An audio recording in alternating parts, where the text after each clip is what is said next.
Hello दोस्तों, मेरा नाम Anand Prakash, UP board master channel की तरफ से आप सभी का स्वागत करता हूं।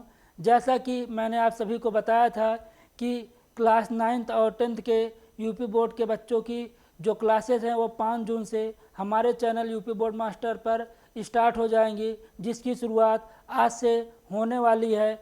आज हम क्लास 10th की पहली क्लास लेने वाले हैं मैथ की, जिसमें हम जानेंगे कि मैथ का सिलेबस क्या है और किस टॉपिक से क्या क्या पढ़ना है और उस टॉपिक से कितने मार्क्स हमारे यूपी बोर्ड के जो बोर्ड एग्ज़ाम है उसमें आने वाले हैं हमारे पेपर में। तो आइए चलिए जानते हैं। सबसे पहले बच्चों, हम यहाँ पर जानेंगे अपने गणित के पाठ्यक्रम की रूपरेखा, यानी कि यहाँ पर कैसे हमारा पाठ्यक्रम क्या क्या है, जो कि हम आपको बताने वाले हैं। पहला है, सबसे पहले बच्चों हम आप देखते हैं कि गणित क्या है, गणित क्या होता है और इसका महत्व क्या होता है। सबसे पहले जो सब्जेक्ट हम पढ़ने जा रहे हैं उसके बारे में जानना बहुत ज़रूरी होता है कि आखिर में हम इसको पढ़ क्यों रहे हैं, इसको पढ़ने से हमें लाभ क्या होगा, भविष्य में इसका उपयोग क्या होता है। तो बच्चों, इसका क्या लाभ होता है, जो हमारा गणित होता है, गणित सब्जेक्ट होता है, वो केवल अंक प्राप्त करने का साधन नहीं बल्कि मस्तिष्क की शक्ति को जगाने का माध्यम है। मस्तिष्क की शक्ति को जगाने से मतलब ये है कि जो हमारा मस्तिष्क है वो पूर्ण रूप से काम करे, अच्छे से वर्क करे, चीज़ों को अच्छे से समझ पाए और जल्दी से उसे क्या करे, एनालाइज करे और उन चीज़ों को जल्दी से कैप्चर कर ले। तो क्या होता है, जब हम मैथ पढ़ते हैं तो हमारी जो तार्किक शक्ति होती है यानी लॉजिकल थिंकिंग, चीज़ों को सोचने की जो जटिल प्रश्न होते हैं, यानी जो ऐसी सिचुएशन कभी कभी आ जाती है जहाँ पर लोग सोचते हैं कि क्या करें क्या नहीं करें, बट जो बच्चे मैथ में बहुत तेज़ होते हैं उनके सोचने की जो क्षमता होती है वो बहुत फास्ट होती है। तो वो ऐसी समस्याओं को भी तर्क संगत रूप से आसानी से हल कर लेते हैं और समस्या निवारण। यही जो मैंने आपको बताया कि जीवन में जो कठिन परिस्थितियां आती हैं उससे क्या करते हैं, वो सटीक निर्णय और त्वरित मतलब क्या होता है, बहुत जल्दी ही अपना निर्णय ले लेते हैं। जैसे कि आप लोगों ने सुना होगा प्रेजेंस ऑफ माइंड। क्या होता है कि अगर कोई क्वेश्चन पूछता है तो हम उसका आंसर कितना जल्दी दे पाते हैं।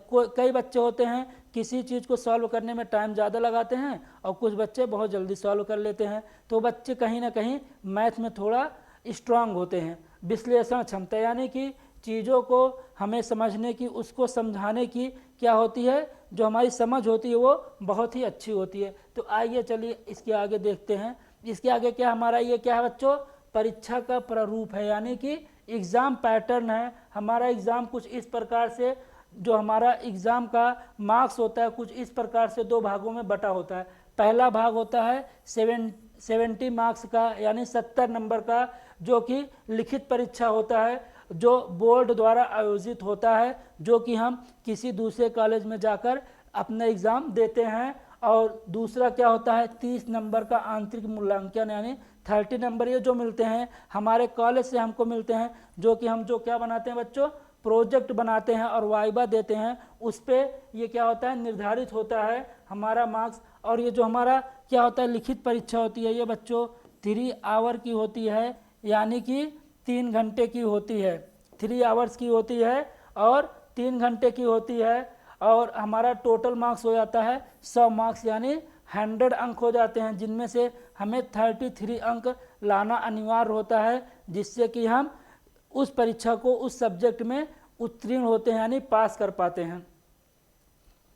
आइए देखते हैं फिर हमारा क्या है, ये पाठ्यक्रम एवं अंक विभाजन। हमारा ये क्या है बच्चों, पाठ्यक्रम है, यानी कि हम क्लास 10th की मैथ में ये सारे चैप्टर्स पढ़ने वाले हैं और इन चैप्टर से, किस चैप्टर से हमें कितने अंक हमारे बोर्ड परीक्षा के पेपर में मिलेंगे, यानी कितने मार्क्स के क्वेश्चन हमारे पेपर में आने वाले हैं, वो भी आपको यहाँ पर बताया गया है। जो हमारा 70 नंबर का लिखित परीक्षा होता है यहाँ पर, उसकी बात हो रही है। तो पहला हमारा चैप्टर संख्या पद्धति, यानी कि नंबर सिस्टम, जो कि कितने नंबर का होता है बच्चों, 5 मार्क्स का, यानी 5 नंबर का होता है। और बीज गणित यानी कि अलजेबरा आता है 18 मार्क्स का, यानी 18 नंबर का। फिर उसके बाद निर्देशांक ज्यामिति होता है, कोऑर्डिनेट ज्योमेट्री 5 मार्क्स का होता है। और उसके बाद हमारा क्या होता है जियोमेट्री, यानी ज्यामिति होता है वो होता है 10 मार्क्स का।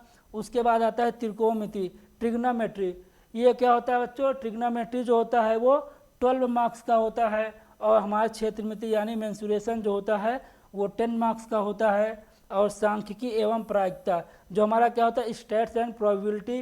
प्रायिकता मतलब क्या होती है, किसी चीज़ की संभावना जो होती है जहाँ पर हम ज्ञात करते हैं वो कितने मार्क्स का होता है, 10 मार्क्स का होता है। टोटल हमारा होता है 17 मार्क्स का होता है, 70 मार्क्स का होता है, यानी 70 नंबर का होता है। अब इसके आगे देखते हैं किस चैप्टर्स में क्या होता है। पहला है संख्या पद्धति। संख्या पद्धति में हम क्या क्या पढ़ते हैं बच्चों, यूक्लिड विभाजन, प्रमेयिक का अनुप्रयोग। जो हमारी क्या होती हैं, प्रमेय होती हैं, उनका हम क्या करते हैं, अनुप्रयोग करते हैं। उसका उसमें प्रयोग करके जो हमारी प्रमेय होती हैं उसका यूज करके हम क्या करते हैं, क्वेश्चन को सॉल्व करते हैं। अंक गणित की आधारभूत प्रमेय जो हमारी अंक गणित होती है, अर्थमेटिक होती है, उसकी जो प्रमेय होती हैं वो सब यहाँ पर आती हैं। और अप्रमेय संख्याओं का सत्यापन होता है, जहाँ जैसे कि √2, √3 और √5 कि ये जो हमारे नंबर्स हैं वो अप्रमेय संख्या हैं, कैसे हम उसको सिद्ध करते हैं यानी कैसे प्रूफ करते हैं, वो सारी चीज़ें हमें इस चैप्टर में देखने को मिलती है। और दूसरा चैप्टर हमारा है बीजगणित, जिससे हमको 18 मार्क्स मिलते हैं। तो उसमें क्या आता है, बहुपद और उनके शून्यांकों का संबंध, यानी जो हमारा बहुपद होता है उनके जो शून्यांक होते हैं उनको दोनों के बीच में क्या संबंध होता है, ये सारी चीज़ें पढ़ेंगे। दो चर वाले रैखिक समीकरण पढ़ेंगे, और क्या पढ़ेंगे, द्विघात समीकरण, और क्या पढ़ेंगे, गुणनखंड एवं श्रीधराचार्य का सूत्र। श्रीधराचार्य का सूत्र क्या होता है बच्चों, आपने देखा होगा, श्रीधराचार्य का सूत्र होता है x बराबर -b plus minus b square minus 4ac/2a होता है। जहाँ पर क्या होता है, ये हमारा क्या होता है, ax square plus bx plus c क्या होता है, एक हमारा क्या है ये बच्चों, एक बहुपद होता है। तो ये क्या होता है, एक द्विघात समीकरण होता है। तो जहाँ पर क्या होता है, मान लो =0 है, तो क्या है, एक हमारा द्विघात समीकरण है। यहाँ पर हमें x की वैल्यू निकालना होता है। तो श्रीधराचार्य का ये जो रूल होता है, हम यहाँ पर उसको यूज करके इस फार्मूले को वहाँ पर इसकी वैल्यू निकालते हैं। और फिर आता है समांतर श्रेणी, जहाँ पर हम पढ़ते हैं यनवा पद एवं यन पदों का योग। यनवा पद मतलब जैसे कि समांतर श्रेणी कोई है, उसमें पूछ लिया कि 6वां पद क्या होगा, यानी जो हमारे 6 स्थान पर 6वें स्थान पर जो नंबर आ रहा है वो कौन सी वैल्यू होगी, वहाँ पर वो सारी देखते हैं। और उन 6 पदों का जो योग होगा वो क्या होगा, जो 6 नंबर से हमारे उनका योग क्या होगा, ये सारी चीज़ें हम बीजगणित में पढ़ने वाले हैं। उसके बाद आता है निर्देशांक ज्यामिति। निर्देशांक ज्यामिति में हम लोग पढ़ने वाले हैं कार्तीय तल की अवधारणा, दो बिंदुओं के बीच की दूरी। जैसे क्या होता है बच्चों, यहाँ पर एक बिंदु है, यहाँ पर एक बिंदु है, इसका क्या होता है, इसका जो निर्देशांक बिंदु होता है, मान लो क्या है 0, 2 है, और इसका 3 और 5 है। तो हम देखते हैं इन दो जो बिंदु हैं, इन दोनों बिंदुओं के बीच की दूरी क्या है, ये सारी चीज़ें हम वहाँ पर पढ़ेंगे। विभाजन सूत्र देखेंगे और रेखा के समीकरण के विभिन्न रूपों का सामान्य परिचय देखने को आपको यहाँ पर मिलेगा। उसके बाद आता है ज्यामिति। ज्यामिति जिससे क्या होता है, 10 मार्क्स हमारे बोर्ड एग्जाम में आते हैं। उसमें क्या पढ़ने को मिलता है, समरूप त्रिभुज की अवधारणा एवं कसौटियाँ, यानी कि समरूप त्रिभुज की जो क्या होती हैं अवधारणा होती हैं, और वो किस प्रकार से उनको हम उस पर अप्लाई करते हैं, वो चीज़ें हमें यहाँ पर पढ़ने को मिलेंगी। जैसे समरूप त्रिभुज क्या होता है, जैसे कोई चीज़ क्या हो, रूप में समान हो, एक ही तरह दिखती हो, तो वहाँ पर हम ये चीज़ें पढ़ते हैं। और फिर क्या है, आधारभूत अनुपातिकता प्रमेय पढ़ेंगे। फिर उसके बाद वृत्त की स्पर्श रेखा और उसके गुणधर्म। जैसे क्या होता है, ये हमारा क्या है बच्चों, वृत्त है, तो वृत्त मतलब सर्कल है, तो यहाँ से क्या होता है, एक स्पर्श रेखा, एक ऐसी रेखा यहाँ से गुजरी जो क्या करती है, इस वृत्त को छूती हुई जाती है, यानी स्पर्श करती हुई जाती है। तो इस वृत्त और इस स्पर्श रेखा के बीच में क्या संबंध होता है, उन सारी चीज़ों को पढ़ेंगे। इसका गुणधर्म क्या होता है, स्पर्श बिंदु से जाने वाली त्रिज्या स्पर्श रेखा पर लंब होती है। जैसे क्या होता है बच्चों, यहाँ ये क्या है, ये कोई सर्कल है, उसका ये क्या है, सेंटर पॉइंट है। यहाँ पर जो ये इस सेंटर पॉइंट से इस वृत्त के कहीं पर भी किसी भी पार्ट में जो रेखा हम टच कराएंगे वो क्या होगा, त्रिज्या होगा। तो जो त्रिज्या होती है इस स्पर्श रेखा पर क्या होती है, लंब होती है। ये सारी चीज़ें हम क्या करेंगे, इस चैप्टर में बहुत ही डिटेल में पढ़ेंगे। उसके बाद आते हैं त्रिकोणमिति। त्रिकोणमिति एक ऐसा चैप्टर है जिसमें कि बच्चों को बहुत डर लगता है। क्यों डर लगता है बच्चों? क्योंकि यहाँ पर फार्मूले बहुत होते हैं। तो जो यूपी बोर्ड के बच्चे होते हैं कहीं ना कहीं वो फार्मूला से बहुत दूर भागते हैं कि इतने सारे फार्मूले हैं, कैसे हम याद करें, कैसे क्या करें। तो बच्चों आपको डरने की ज़रूरत नहीं है। आप एक बहुत ही सही प्लेटफॉर्म पर आए हैं, बहुत सही जगह पर आए हैं, जहाँ पर आपको फार्मूला रटाया नहीं जाएगा, सिखाया जाएगा। फार्मूला कैसे सिखाया जाएगा ये आप लोग आगे की वीडियो में देखेंगे। बहुत अच्छे से आपको सारे फार्मूले क्या होंगे, सिखाए जाएंगे। आपको इतनी प्रैक्टिस की कराई जाएगी कि आप वहाँ पर खुद ही सारे फार्मूले को बहुत ही अच्छे से आपको लर्न हो जाएगा, याद हो जाएगा, सीख जाएंगे वहाँ पे। त्रिकोणमिति में क्या पढ़ेंगे? अनुपात एवं कोण।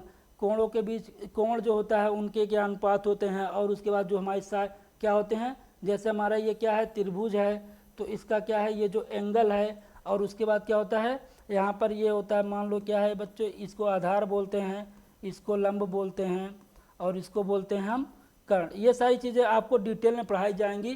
कर्ण क्या होता है, लंब क्या होता है, आधार क्या होता है, फिर ये हमारा 90 डिग्री होता है, और ये क्या होता है, थीटा होता है। तो इन सब चीज़ के बीच में क्या होता है, जो रिलेशन होता है वो सारी चीज़ें पढ़ी जाएंगी। और सर्वसमीकरण मतलब क्या होता है, जो हमारा सत्यापन होता है कि कैसे ये चीज़ें एक दूसरे से रिलेट करती हैं, वो सारी चीज़ें आपको सत्यापन करके दिखाया जाएगा। और ऊंचाई और दूरी पढ़ेंगे। इसके बाद ऊंचाई और दूरी क्या होती है, जैसे कोई हाइट की वस्तु है और यहाँ पर क्या है, डिस्टेंस है, तो इसके और इसके बीच में रिलेशन क्या होगा, उन्नयन कोण क्या होता है, फिर अवनमन कोण क्या होता है। ये सारी चीज़ें हम बहुत ही डिटेल में आगे के वीडियो में पढ़ने वाले हैं। आप लोग बस हमसे जुड़े रहिए और थोड़ा धैर्य बनाइए, चीज़ों को अच्छे से पढ़ते रहिए। जितना पढ़ाया जा रहा है आप उसको अच्छे से सारे वीडियो को देखिए बस। इसके बाद आते हैं हमारा क्या है, क्षेत्रमिति। क्या है बच्चों, क्षेत्रमिति, जिससे कितने अंक आते हैं, 10 मार्क्स हमको हमारे एग्ज़ाम बोर्ड में देखने को मिलते हैं, बोर्ड एग्ज़ाम में। उसमें क्या होता है, पृष्ठीय क्षेत्रफल और आयतन। जैसे क्या होता है, कोई भी हमारा एक आकृति, कोई भी आकृति होती है, मान लो क्या है, त्रिभुज है, चतुर्भुज है, या फिर आयताकार कोई आकृति है, कुछ भी है, तो उसका क्या होता है, एक क्षेत्रफल होता है, एक आयतन होता है। तो वो सारी चीज़ें पढ़ेंगे। आगे हम बात करेंगे क्षेत्रफल क्या होता है, आयतन क्या होता है। ये सारी चीज़ें हम बहुत ही डिटेल में पढ़ने वाले हैं बच्चों, आप घबराइएगा नहीं, बहुत ही अच्छे से बहुत ही डिटेल में पढ़ने वाले हैं सारी चीज़ों को, क्या होता है। और उसके बाद विभिन्न ठोसों के, जैसे क्या होता है बच्चों, जैसे क्या होता है, सर्कल जो क्या होता है वो ठोस नहीं होता। जैसे घर में, हमारे घर में महिलाएं जो होती हैं वो चूड़ी पहनती हैं, आप लोग जानते होंगे, वो क्या होता है, सर्कल शेप में होता है। वो क्या होता है, अंदर से खोखला होता है। बट जो क्या होता है, जैसे हम लोग क्या, जैसे क्या होता है बच्चों, बॉल हो गया, जो क्या हो अंदर से पूर्ण रूप से भरी हुई। जैसे हम लोग रसगुल्ला खाते हैं ना, तो रसगुल्ला क्या होता है, जो सर्कुलर शेप में होता है, यानी कि गोलाकार होता है, वो अंदर से क्या होता है, फुलफिल होता है। उसको क्या बोलते हैं, स्पेयर बोलते हैं, यानी कि उसको गोला बोलते हैं। तो उसको क्या बोलते हैं बच्चों, हम गोला बोलते हैं। तो ये सारी चीज़ें क्या होती हैं, जो कि ठोस होती हैं, यानी कि अंदर से वो भरी हुई होती हैं, खाली नहीं होती हैं। फिर उसके बाद क्या पढ़ेंगे, शंकु पढ़ेंगे हम। शंकु क्या होता है, शंकु के बारे में अच्छे से पढ़ेंगे। फिर उसके बाद होता है, फिर ठोस के एक ठोस को दूसरे में बदलने पर क्या होता है, जैसे कि क्या होता है, मान लीजिए कोई लोहे का एक क्या है, ठोस गोला है, उसको हम क्या करते हैं, उस लोहे को पिघला कर छोटी छोटी गोलियों में बदल देते हैं। तो उस लोहे का जो आयतन होगा, जो हमारी सारी गोलियां होगी, वो मिलाकर उसके आयतन के बराबर होते हैं। तो कितनी गोलियां बनी, सारी चीज़ें वहाँ पर रेडियस अलग अलग होगा, यानी कि त्रिज्याएँ क्या होंगी, अलग अलग होंगी। तो वहाँ पर हम सारी चीज़ों को रिलेट करके आपको बताएंगे, तुलना करके कि कैसे क्या होता है। उसके बाद क्या आता है, सांख्यिकी एवं प्रायिकता। सांख्यिकी एवं प्रायिकता में हम पढ़ने वाले हैं वर्गीकृत आंकड़ों का माध्य, माध्यिका और बहुलक। माध्य क्या होता है, माध्यिका क्या होता है, बहुलक, ये सारी चीज़ें हम पढ़ेंगे। और उसके बाद संचयी बारंबारता पढ़ेंगे। फिर उसके बाद प्रायिकता की सैद्धांतिक परिभाषा, सरल घटनाओं पर आधारित व्यवहारिक समस्याएं। जो हमारी क्या होती हैं, सरल घटनाएं होती हैं हमारे आसपास में, जो हमारी क्या होती हैं, व्यवहारिक समस्याएं होती हैं, उस पर आधारित क्वेश्चंस को हम भी यहाँ पर देखेंगे। यहाँ पर जो क्या होता है, हमारा माध्य, माध्यिका, बहुलक होता है, इनके बीच में रिलेशन क्या होता है, वो सारी चीज़ें आपको बहुत ही डिटेल में पढ़ाई जाएंगी। बस आप लोग हमारे चैनल पे बने रहिए बस। ये क्या है बच्चे, हमारे गणित के कुछ महत्वपूर्ण सूत्र हैं। जैसे मैंने आपको इसके पहले बताया था श्रीधराचार्य का जो फार्मूला होता है वो यही फार्मूला है। ये क्या है, द्विघात समीकरण एक है, उसमें क्या करते हैं, ये जो हमारी यक्स है यानी रूट हमारा क्या होता है, यक्स क्या होता है, रूट होता है।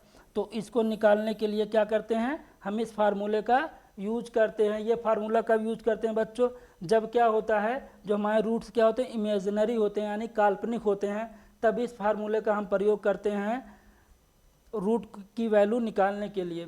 फिर उसके बाद त्रिकोणमिति में कुछ सूत्र होते हैं। ये क्या है, सर्वसमीका है। जैसे ये क्या फार्मूला है, बट क्या है, ये फार्मूला कहाँ से आया, कैसे आया, ये सारी चीज़ें हम वहाँ पर डिटेल में पढ़ेंगे। जैसे साइन थीटा बराबर क्या होता है बच्चों, साइन थीटा बराबर होता है लंब बटे कर्ण होता है, और कॉस थीटा बराबर होता है आधार बटे कर्ण। ये फार्मूला होता है। तो अब क्या होता है, जो हमारा कर्ण होता है, कर्ण का स्क्वायर बराबर होता है लंब का स्क्वायर प्लस आधार का स्क्वायर। ये क्या होता है बच्चों, ये बेसिक फार्मूला होता है इसका। कोई त्रिभुज होता है, क्या होता है, कोई समकोण त्रिभुज होता है, ये 90 अंश होता है, और यहाँ पर ये क्या होता है, थीटा होता है। यहाँ पर ये क्या होता है, कर्ण होता है, और ये होता है आधार, और ये होता है लंब। तो इन तीनों के बीच में एक रिलेशन होता है, साइन थीटा बराबर ये होता है कास थीटा बराबर ये। अब हम यहाँ पर इसकी वैल्यू अगर रखेंगे साइन थीटा स्क्वायर, यानी क्या होगा, स्क्वायर मतलब इसका स्क्वायर करेंगे, इसका भी स्क्वायर, यहाँ पर स्क्वायर, इसका स्क्वायर, इसका स्क्वायर, दोनों को जब हम आपस में ऐड करेंगे तो क्या होगा, कर्ण स्क्वायर सेम है, यानी क्या हमारा जो हर है दोनों में सेम है, तो सेम ऐसे रहेगा, कर्ण स्क्वायर ही रहेगा, कर्ण स्क्वायर। और यहाँ पर क्या हो जाएगा, लंब स्क्वायर प्लस आधार स्क्वायर हो जाएगा।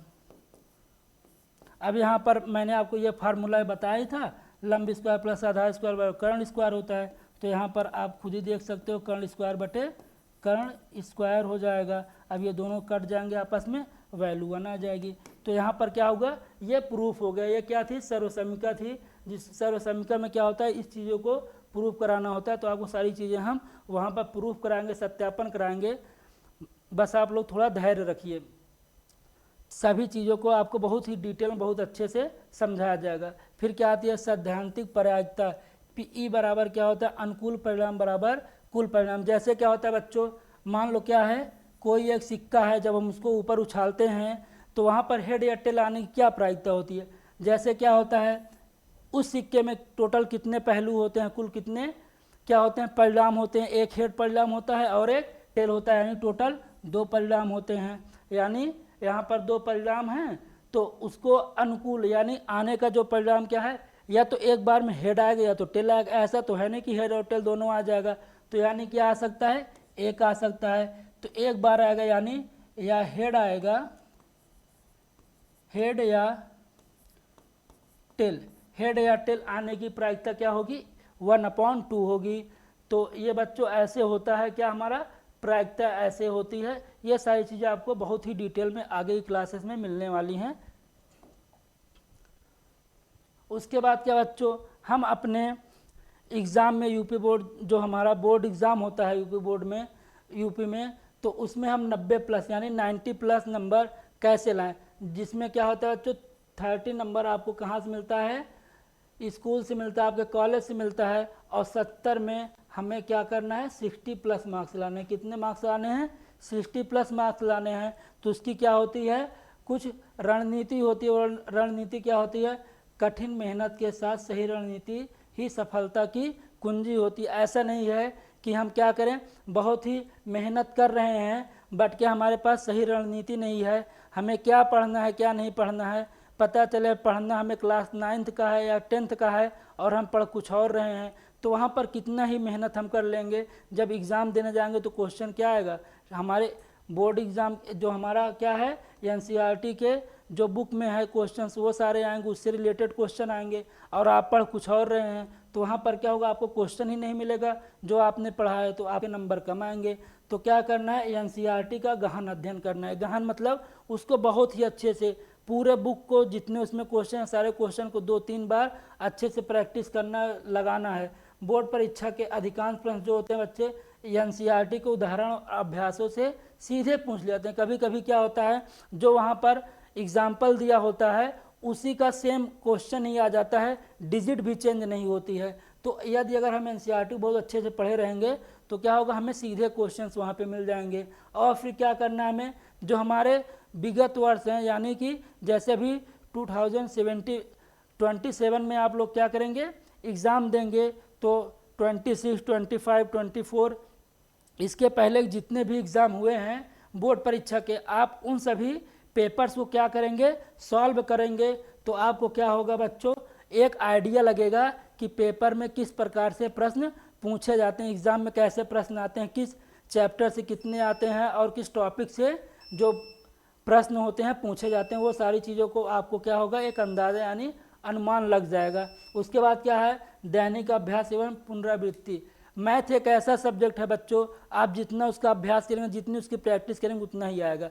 ऐसा नहीं है कि आज आपने क्वेश्चन को सॉल्व किया फिर 2 मंथ के लिए आपने रेस्ट ले लिया, उसके बाद करोगे तो आपको कुछ नहीं समझ में आएगा। इसलिए आपको डेली कम से कम 10 ऐसे क्वेश्चन सॉल्व करने हैं जो आपको क्या लगे, टफ लगे, कठिन लगे कि ये क्वेश्चन नहीं आ रहा है, हमसे नहीं बन रहा है, उसको क्या करें, आप क्वेश्चन को सॉल्व करें जो आपको पहले नहीं आया था, बाद में हमने आपको उसको बताया कि ये क्वेश्चन ऐसे होंगे, इसका सॉल्यूशन ऐसे होगा, तो आप उस क्वेश्चन को रिपीट करें, बार बार हल करें, तो क्या होगा, आपको वो क्वेश्चंस आने लगेंगे बहुत ही अच्छे तरीके से, उनके सारे फार्मूलाज याद हो जाएंगे।